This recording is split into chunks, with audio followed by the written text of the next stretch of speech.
खांबावर दुरुस्ती करताना वायरमनला लागला शॉक. उपचारासाठी जातानाच काळाची झडप. मोताळा तालुक्यातील घटना. महाराष्ट्र राज्य वीज वितरण कंपनी अंतर्गतच्या मोताळा मंडळ अंतर्गत कार्यरत वायरमनचा उच्च दाबाचा विद्युत धक्का लागल्याने मृत्यू झाल्याची घटना मोताळा तालुक्यात घडली. यामुळे महावितरणसह मोताळा तालुक्यामध्ये खळबळ उडाली आहे. गुणवंत विश्वनाथ सांगवे असे मृतक लाईनमनचे नाव आहे. एका विद्युत खांबावर चढून सांगवे हे दुरुस्तीचे काम करीत होते.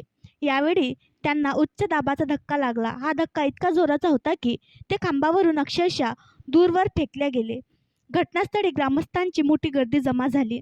त्यांनी माहिती देताच महावितरणचे अधिकारी, कर्मचारी व पोलीस कर्मचारी घटनास्थळी दाखल झाले.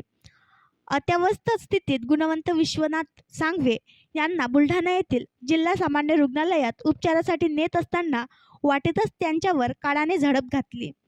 काल गुरुवारी 16 मे रोजी संध्याकाळी मोताळा तालुक्यात अनेक ठिकाणी वादळी वाऱ्याचे तांडव पाहावयास मिळाले. त्यामुळे मूर्ती गावासह अनेक गावातील विद्युत पुरवठा खंडित झाला होता. या परिणामी अनेक गावातील हजारो ग्रामस्थांना अंधारातच रात्र घालवावी लागली. त्यामुळे महावितरणच्या मोताळा कार्यालयात तक्रारीचा खच पडला. याची दखल घेत महावितरणने आज शुक्रवार सकाळपासून दुरुस्तीची मोहीम सुरू केली. या दरम्यान गुणवंत सांगवे हे मूर्ती येथे दुरुस्तीचे काम करीत असताना त्यांना उच्च दाबाचा विद्युत धक्का बसला. मात्र उपचारासाठी बुलढाणा येथे नेत असतानाच सांगवे यांचा मृत्यू ओढावला. यामुळे सांगवे परिवारावर दुःखाचा डोंगर कोसळला आहे.